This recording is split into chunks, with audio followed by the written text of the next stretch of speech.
Kejadian 43. Saudara-saudara Yusuf pergi ke Mesir untuk kedua kalinya. Tetapi hebat sekali kelaparan di negeri itu, dan setelah gandum yang dibawa mereka dari Mesir habis dimakan, berkatalah ayah mereka, "Pergilah pula membeli sedikit bahan makanan untuk kita." Lalu Yehuda menjawabnya, "Orang itu telah memperingatkan kami dengan sungguh-sungguh. Kamu tidak boleh melihat mukaku jika adikmu itu tidak ada bersama-sama dengan kamu. Jika engkau mau membiarkan adik kami pergi bersama-sama dengan kami, maka kami mau pergi ke sana dan membeli bahan makanan bagimu. Tetapi jika engkau tidak mau membiarkan dia pergi, maka kami tidak akan pergi ke sana. Sebab orang itu telah berkata kepada kami, 'Kamu tidak boleh melihat mukaku jika adikmu itu tidak ada bersama-sama dengan kamu.' Lalu berkatalah Israel, 'Mengapa kamu mendatangkan malapetaka kepadaku dengan memberitahukan kepada orang itu bahwa masih ada adikmu seorang?' Jawab mereka, 'Orang itu telah menanyai kami dengan seksama tentang kami sendiri dan tentang sanak saudara kita.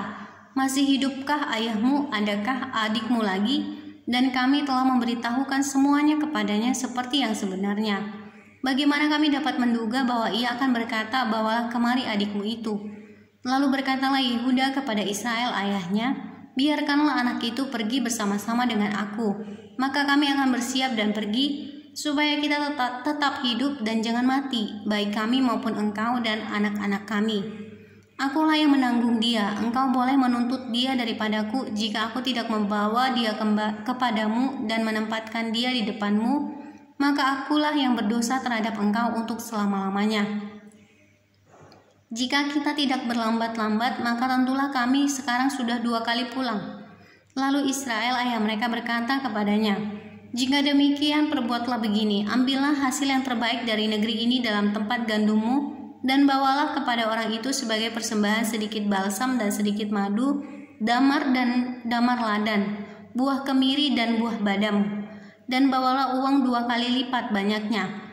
Uang yang telah dikembalikan ke dalam mulut karung-karungmu itu haruslah kamu bawa kembali. Mungkin itu suatu kehilafan. Bawalah juga adikmu itu, bersiaplah dan kembalilah pula kepada orang itu. Allah yang Maha Kuasa kiranya membuat orang itu menaruh belas kasihan kepadamu, supaya ia membiarkan saudaramu yang lain itu beserta Benjamin kembali.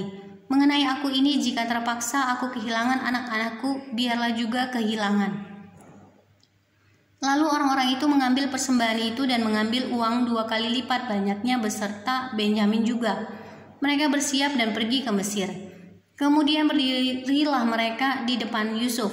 Ketika Yusuf melihat Benyamin bersama-sama dengan mereka, berkatalah ia kepada kepala rumahnya, 'Bawalah orang-orang ini ke dalam rumah, sembelihlah seekor hewan dan siapkanlah itu, sebab orang-orang ini akan makan bersama-sama dengan aku pada tengah hari ini.'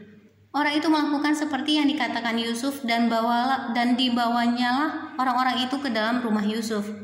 Lalu ketakutanlah orang-orang itu karena mereka dibawa ke dalam rumah Yusuf. Kata mereka, 'Yang menjadi sebab kita dibawa ke sini ialah perkara uang yang dikembalikan ke dalam karung kita pada mulanya itu, supaya kita disergap dan ditangkap dan supaya kita dijadikan dan keledai kita diambil.'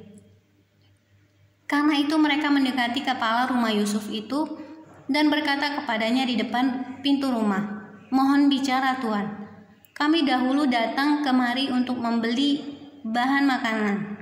Tetapi ketika kami sampai ke tempat bermalam dan membuat karung kami, tampaklah uang kami masing-masing dengan tidak kurang jumlahnya ada di dalam mulut karung.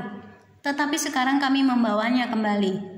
Uang lain kami bawa juga kemari untuk membeli bahan makanan. Kami tidak tahu siapa yang menaruh uang kami itu ke dalam karung kami.' Tetapi jawabnya, 'Tenang sajalah, jangan takut. Allahmu dan Allah Bapamu telah memberikan kepadamu harta terpendam dalam karungmu. Uangmu itu telah kuterima.' Kemudian dikeluarkannyalah Simeon dan dibawanya kepada mereka. Setelah orang itu membawa mereka ke dalam rumah Yusuf, diberikannya lah air supaya mereka membasuh kaki, juga keledai mereka diberinya makan. Sesudah itu mereka menyiapkan persembahannya menantikan Yusuf datang pada waktu tengah hari, sebab mereka telah mendengar bahwa mereka akan makan di situ. Ketika Yusuf telah pulang, mereka membawa persembahan yang ada pada mereka itu kepada Yusuf di dalam rumah lalu sujud kepadanya sampai ke tanah. Sesudah itu ia bertanya kepada mereka, apakah mereka selamat? Lagi katanya, apakah ayahmu yang tua yang kamu sebutkan itu selamat? Masih hidupkah ia? Jawab mereka, hambamu ayah kami ada selamat, ia masih hidup. Sesudah itu berlututlah mereka dan sujud.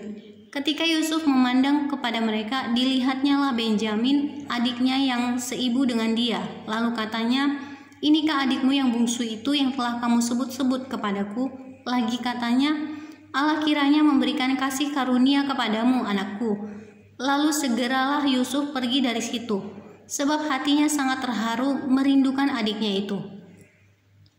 Dan dicarinyalah tempat untuk menangis. Ia masuk ke dalam kamar lalu menangis di situ. Sesudah itu dibasuhnyalah mukanya dan ia tampil keluar. Ia menahan hatinya dan berkata, hidangkanlah makanan. Lalu dihidangkanlah makanan bagi Yusuf tersendiri, bagi saudara-saudaranya tersendiri, dan bagi orang-orang Mesir yang bersama-sama makan dengan mereka itu tersendiri. Sebab orang Mesir tidak boleh makan bersama-sama dengan orang Ibrani, karena hal itu suatu kekejian bagi orang Mesir. Saudara-saudaranya itu duduk di depan Yusuf dari yang sulung sampai yang bungsu, sehingga mereka berpandang-pandangan dengan heran. Lalu disajikan kepada mereka hidangan dari meja Yusuf, tetapi yang diterima Benyamin adalah 5 kali lebih banyak daripada setiap orang yang lain. Lalu minumlah mereka dan bersukaria bersama-sama dengan dia.